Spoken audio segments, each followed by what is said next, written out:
अगर आपको कोई भी ऐसा इंसान मिले जो डॉक्टर बिस्वरूप की बुराई कर रहा है तो आपको बस उसे ये वीडियो दिखा देनी है। बिना डॉक्टर बिस्वरूप के पढ़े कुछ बेवकूफ़ लोग उनकी बुराई पे बुराई किए जा रहे हैं। तो चलिए वीडियो शुरू करते हैं। केरला के डॉक्टर्स की एवरेज लाइफ 61.75 ईयर्स होती है और केरला के सिविलियंस की लाइफ एक्सपेक्टेंसी होती है 74.9 ईयर्स। ये इंडियन मेडिकल एसोसिएशन की 10 साल की स्टडी से सामने आया है। Good morning friends.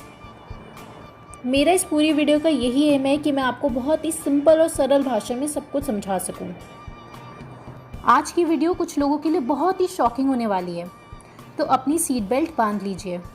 अगर वीडियो पसंद आए तो लाइक ज़रूर करना और मैं पसंद आऊँ तो सब्सक्राइब ज़रूर करना।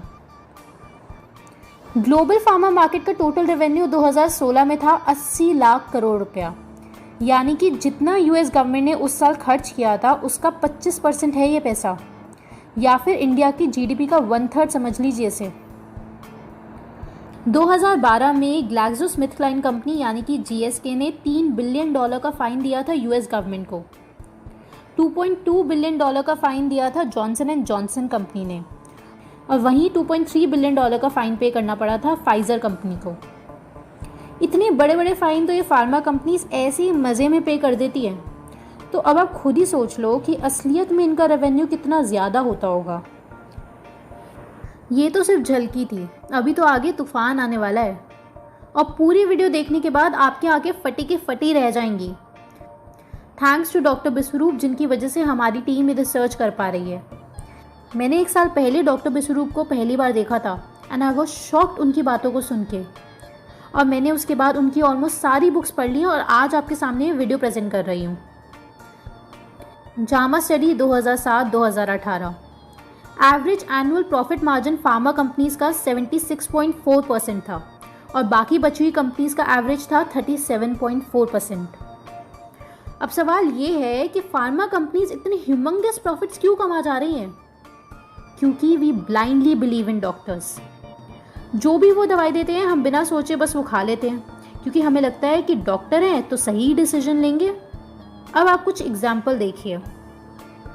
पहला, मलेरिया, टीबी, एचआईवी, एबोला की दवाई एट्सेट्रा एट्सेट्रा, इन सब की दवाई कोविड-19 के पेशेंट्स को दी जा रही है और कोई भी क्वेश्चन नहीं कर रहा था। दूसरा है सलाइन वाटर। मोस्ट केसेस में नॉर्मल सलाइन या सलाइन वाटर, जिसे हम ड्रिप भी बोलते हैं, बिना किसी कारण के चढ़ा दिया जाता है और हम उस चीज़ को क्वेश्चन ही नहीं करते, जबकि डॉक्टर बिस्वरूप ने इस पे 1 लाख रुपीज़ का चैलेंज रखा हुआ है कि कोई भी डॉक्टर इस सलाइन वाटर का एक भी बेनिफिट बता दे और उनसे 1 लाख रुपीज़ ले जाए। In fact doctor Biswaroop saline water को किडनी डिजीजेस की जड़ मानते हैं। तीसरा एग्जाम्पल है, डायबिटीज़ के पेशेंट्स को बोला जाता है फ्रूट्स मत खाओ और उनकी जगह खूब सारी दवाइयाँ पकड़ा दी जाती हैं कि ये खाओ। डॉक्टर बिस्वरूप के हिसाब से ये एक बहुत बड़ी कॉन्स्पिरेसी है, क्योंकि वो फ्रूट्स को बहुत इंपॉर्टेंस देते हैं डायबिटीज़ के ट्रीटमेंट के लिए। ये छोटी सी लिस्ट है जहाँ पे हम ब्लाइंडली फॉलो कर रहे हैं डॉक्टर्स को। अब जो मैं आपको एग्जाम्पल बता रही हूँ वो बहुत ही शॉकिंग है। 1962 में वायथ नाम की कंपनी, जो कि one of the biggest companies में से एक थी, उसने पूरे अमेरिका में बहुत सारी रिसर्च के साथ ये प्रूव कर दिया था कि जो भी 50 साल से बड़ी औरतें हैं उन सबको जवान और हेल्दी रहने के लिए हार्मोन थेरेपी, जिसमें एस्ट्रोजन और प्रोजेस्टेरोन हार्मोन थे, उन्हें लेना बेहद ज़रूरी है। और आम नोशन के हिसाब से हर कोई इसे सच मानने लग गया था कि डॉक्टर्स हैं तो सही बोल रहे होंगे, क्योंकि डॉक्टर्स तो भाई रिसर्च करके बोलते हैं। लेकिन अभी भी ये किसी को नहीं पता कि आखिर मेडिकल साइंस की रिसर्च में होता क्या है। ये मैं आज इस वीडियो में आगे बताने वाली हूँ। तो हुआ क्या कि वायथ कंपनी की जो हार्मोन रिप्लेसमेंट थेरेपी है वो यूएसए में अधिकतर औरतें लेने लग गई थी कि 1975 तक ही 60 लाख औरतें इसे ले रही थी। लेकिन तभी कुछ और रिसर्च आने लग गई कि इससे बेनिफिट्स तो नहीं होते, ब्रेस्ट कैंसर ज़रूर हो जाता है। अब वायथ कंपनी ये सारी आवाज़ें दबाने लग गई और इस थेरेपी को विड्रॉ करने की जगह उन्होंने अपनी नई हार्मोन थेरेपी की एजुकेशनल क्लासेस खोल दी कि भाई तुम्हें कुछ नहीं पता, हमारी क्लासेस ज्वाइन करो, हम तुम्हें शिक्षा देंगे कि ये होता क्या है। जैसे कि मेडिकल साइंस हमेशा आयुर्वेद और इंडियंस के साथ करती आई है, और होम्योपैथी को तो इन्होंने सुपरस्टिशन ही करार दिया है। फिर वायथ कंपनी ने खुद से ही कुछ और रिसर्च निकाली और लोगों ने फिर से विश्वास कर लिया कि भाई ये तो साइंटिफिक रिसर्च है तो सही ही होगी, और बाकी औरतें बेवकूफ़ है जो 18 साल से यूज़ कर रही हैं, तो और भी औरतें यूज़ करने लग गई। और 1980s तक ये थेरेपी बहुत ज़्यादा फेमस हो गई और गली मोहल्ले हर जगह फैल गई। अब देखो होता क्या है कि 1980 से दूसरी लॉबी को पता चल चुका था कि हार्मोन थेरेपी गड़बड़ है, लेकिन ये बंद कब हुई? 2002 में। ये मेडिकल साइंस की फॉल्टी रिसर्च बेस्ड थेरेपी 40 साल तक सबको दी जाती रही, और फिर FDA ने वायद को बोला कि तुम दोबारा रिसर्च कंडक्ट करो। और रिजल्ट क्या है कि 10,000 औरतों पर रिसर्च हुई और पता चला कि अगर 1 साल तक ये थेरेपी दी जाती है तो breast cancer, heart attack, stroke, lungs में ब्लड क्लॉट, ये सब होने के चांसेस बहुत ज़्यादा बढ़ जाते हैं। और जिस बेनिफिट के लिए थेरेपी आई थी वो बेनिफिट का तो कोई नामो निशानी नहीं है, और 10,000 में से सिर्फ 11 लोगों को ही बेनिफिट हुए वो। अगर आपको समझ आया ना ये सब, तो आपकी आईब्रोज ऊपर चढ़ी हुई होंगी और मुंह खुला हुआ होगा। और अगर ऐसा नहीं है तो आप ये हिस्सा फिर से देखिए, क्योंकि ये वायद कंपनी की स्टडी को जानना बहुत इंपॉर्टेंट है मेडिकल साइंस की रिसर्च के कॉन्सेप्ट को जानने के लिए। ऐसी कितनी सारी थेरेपीज और दवाएं इस टाइम मार्केट में मौजूद हैं जिसको डॉक्टर्स रिकमेंड कर देते हैं, और हम भरोसे के साथ खा लेते हैं कि भाई मेडिकल रिसर्च है तो सही ही होगी। और ऐसी जानलेवा मिस्टेक एक बार नहीं हुई है, बल्कि 462 अलग अलग दवाइयों के साथ हमारे साथ ऐसा किया जा चुका है। लेकिन आखिर ये मेडिकल रिसर्च जिसके भरोसे हम सब आग बंद करके बैठे हुए हैं, उसमें होता क्या है? ये आखिर किस बेसिस पे इतनी गलत गलत रिकमेंडेशंस दे रही है कि भाई कोविड-19 है तो मलेरिया की दवाई खा लो, अरे इससे लोग मरते हैं तो चलो हम HIV की दे देते हैं, अच्छा इससे भी मर रहे हैं तो चलो TB की दे देते हैं। ये हो क्या रहा है? अब मैं आपको बताती हूँ मेडिकल रिसर्च में होता क्या है। सबसे पहले मेडिकल रिसर्च में कोई भी ड्रग डेवलप करने के बाद मोस्ट कॉमनली उसे चूहों पे टेस्ट किया जाता है, और अगर वो सेफ लगती है तो उसे ह्यूमंस के लिए फर्दर डेवलप किया जाता है। फिर सेकेंड स्टेज होती है रैंडमाइज कंट्रोल ट्रायल्स। इसमें वो कुछ लोगों को, जो कि 1000 हो सकते हैं, 10,000 हो सकते हैं, उतने में से आधे लोगों को लिमिटेड डोजेज में वो ड्रग दिया जाता है और बचे आधे लोगों को प्लेसिबो दिया जाता है।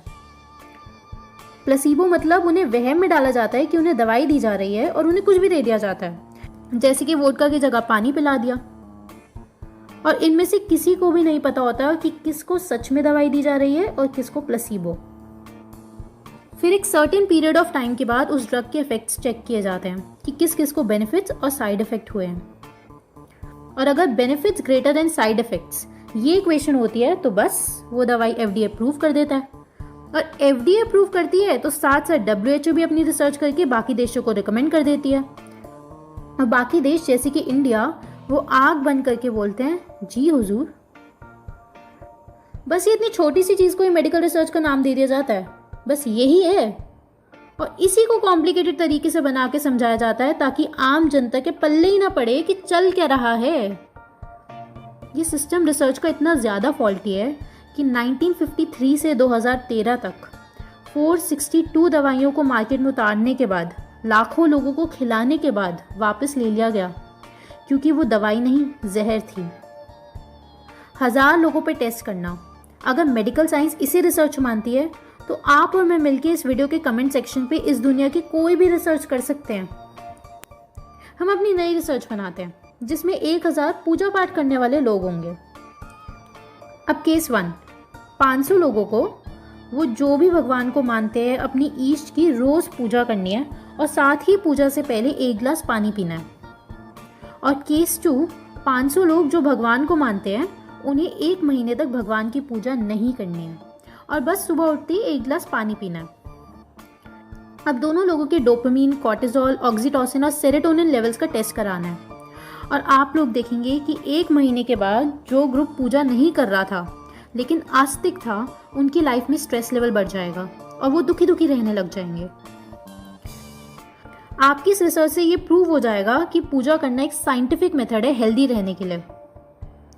मेडिकल साइंस भी सेम ऐसी ही रिसर्च करती है, लेकिन मेडिकल साइंस क्या चालाकी कर देती है कि वो इस रिसर्च को बोल देगी सुपरस्टिशन, और सुपरस्टिशन को हमने इलॉजिकल मान रखा है, तो इस वजह से आप लोग कभी भी रिसर्च करोगे ही नहीं और अपने मन में हम ये वहम बना के रखेंगे कि मेडिकल साइंस तो कुछ बहुत खतरनाक चीज़ है।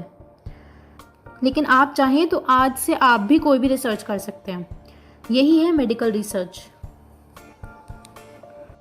अब आप मेडिकल साइंस की कुछ अचीवमेंट्स देखिए। इनकी पहली अचीवमेंट, जिसके बारे में मैंने वीडियो की स्टार्टिंग में भी डिस्कस किया था, इंडियन मेडिकल एसोसिएशन की एक 10 ईयर स्टडी के हिसाब से केरला में डॉक्टर्स की एवरेज लाइफ 61.75 ईयर्स है और केरला के लोगों की लाइफ एक्सपेक्टेंसी है 74.9 ईयर्स। अब ये फ्रेज आप सबने सुना ही होगा, सर्वाइवल ऑफ द फिटेस्ट। अब अनफिट लोग फिट लोगों की देखरेख कर रहे हैं। ऑर्फन डिजीजेस, ये वो डिजीजेस है जिनका आज तक कोई भी इलाज नहीं निकाला है मेडिकल साइंस ने, और ये करीब 8000 डिजीजेस हैं और ये WHO के हिसाब से 40 करोड़ लोगों को वर्ल्ड वाइड इन्फेक्ट करती हैं। मतलब 40 करोड़ लोगों की बीमारी का कोई इलाज है ही नहीं। ये है इनकी अचीवमेंट। ऑर्फन इन्हें इसलिए कहा जाता है क्योंकि मेडिकल साइंस इन पे ध्यान नहीं देती। ये डिजीजेस अनाथ है। Jama journal is US health really the best in the world के हिसाब से 44,000 से 98,000 लोग हर साल मारे जाते हैं डॉक्टर्स के एरर्स की वजह से। गैरी नल की फेमस किताब डेथ बाय मेडिसिन के हिसाब से हर साल करीब 22 लाख लोगों को भीषण साइड इफेक्ट्स झेलने पड़ते हैं इन दवाइयों की वजह से, और ये लोग कभी भी मर सकते हैं। और इसके अलावा 8 लाख लोग तो मर ही जाते हैं।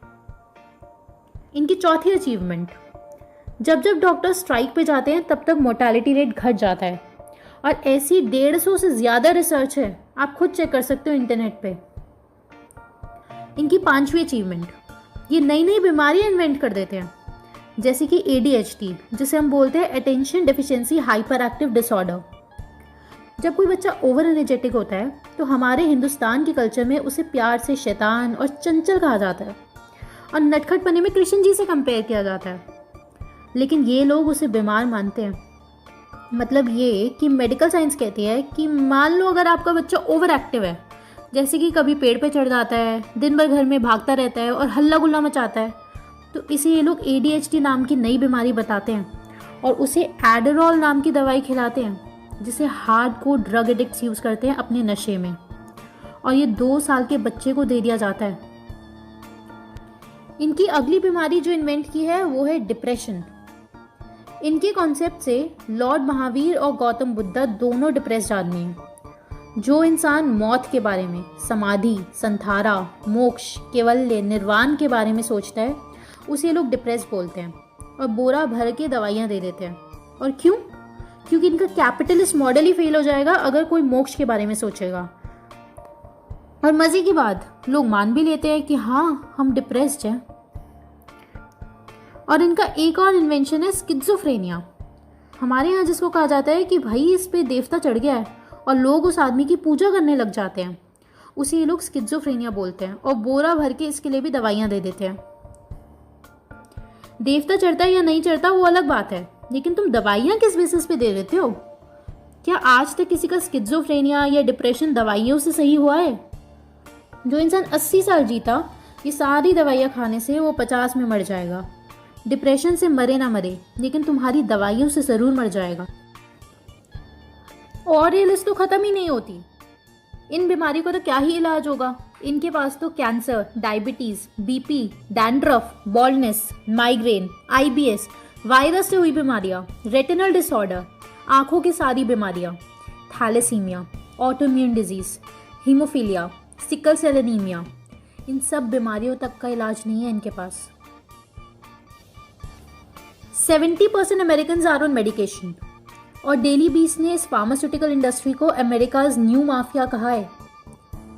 और एक फन फैक्ट बताती हूँ, टॉप फार्मा कंपनीज जैसे कि फाइजर, मर्क एक्सेट्रा जितना पैसा R&D यानी कि रिसर्च एंड डेवलपमेंट पे लगाती है, उससे 1900% ज़्यादा पैसा वो एडवर्टाइजिंग पे लगा देती है, क्योंकि उन्हें खुद पता है कि उनकी दवाइयों में इतना दम है ही नहीं और ये सारी गड़बड़ियाँ छुपानी पड़ेंगी। अगर आयुर्वेद एडवर्टाइजिंग पे इतना ज़्यादा पैसा लगाए तो आप खुद अंदाज़ा लगा लीजिए कि आयुर्वेद आज कहाँ से कहाँ होता। अब आप खुद सोचो कि मेडिसिन का मतलब होना चाहिए लाइफ, लेकिन मेडिकल साइंस की बदौलत मेडिसिन का मतलब हो गया है रिस्क। ये ह्यूमन रेस कहाँ पहुँच चुकी है। 8 से 10 साल पढ़ाई करने के बाद भी ये लोग ऐसी चीज़ दे रहे हैं जिसे कंज्यूम करने में हद से ज़्यादा रिस्क है। और 8 से 10 साल पढ़ने का ये जो लॉजिक देते हैं ना कि हमने तो इतना पढ़ा है तो हम सही हैं, यही 8 से 10 साल इनकी सबसे बड़ी वीकनेस है। ये अपनी पढ़ाई को इतना ज़्यादा कॉम्प्लिकेटेड बना चुके हैं कि आज की डेट में इन्हें खुद ही नहीं पता चलता कि किसी मेडिसिन का काम जान बचाना होता है या जान लेना। It is rightly said, if the solution is not easy enough, it's wrong. और आइंस्टाइन कहते हैं, if you can't explain it simply, you don't understand it well enough. 10 साल पढ़ के भी तुम लोग जहर खिला रहे हो। फार्मा इंडस्ट्री 250 से 300 साल पुरानी है और मेनली ये लेट 19th सेंचुरी से फेमस हुई है। और इतने कम टाइम में इतने ज़्यादा साइड इफ़ेक्ट्स और उनसे हुई डेथ्स। आयुर्वेद कितने हज़ारों साल से, और आज तक आपने सुना है कि आयुर्वेद की वजह से डेथ हो गई हो। नीम, तुलसी, हल्दी, इन सब की केमिकल कॉम्पोजिशंस को देख देख के तो मेडिकल साइंस अपनी बहुत सारी दवाइयाँ बनाती है। बस दोस्तों, आखिर में बात आ जाती है कॉन्फिडेंस की। अगर आयुर्वेद जैसी चीज़ अमेरिका पे होती ना, तो दुनिया में हर कोई इंसान सिर्फ आयुर्वेद यूज़ कर रहा होता। मेडिकल साइंस ने भी कुछ ट्रीटमेंट्स दिए हैं, जैसे कि टीबी का। लेकिन मैं ये नहीं कहना चाहती हूँ कि मेडिकल साइंस को गालियाँ दो। मेरा वीडियो बनाने का ये मकसद है कि मेडिकल साइंस को हम एक टूल की तरह, एक औजार की तरह देखना चाहिए, जिसे हम कंट्रोल कर सकें, ना कि वो हमें कंट्रोल करे। हम लोगों को समझना चाहिए और डॉक्टर बिस्वरूप और राजीव दीक्षित जी को सपोर्ट करना चाहिए। मेरी गवर्नमेंट से गुजारिश है कि आयुष मिनिस्ट्री को और पावर और फाइनेंस दें। और जाते जाते मैं डॉक्टर एजुकेशन पर एक आइंस्टाइन का कोट डेडिकेट करना चाहती हूँ। Any fool can know, the point is to understand. Thank you guys, अलविदा।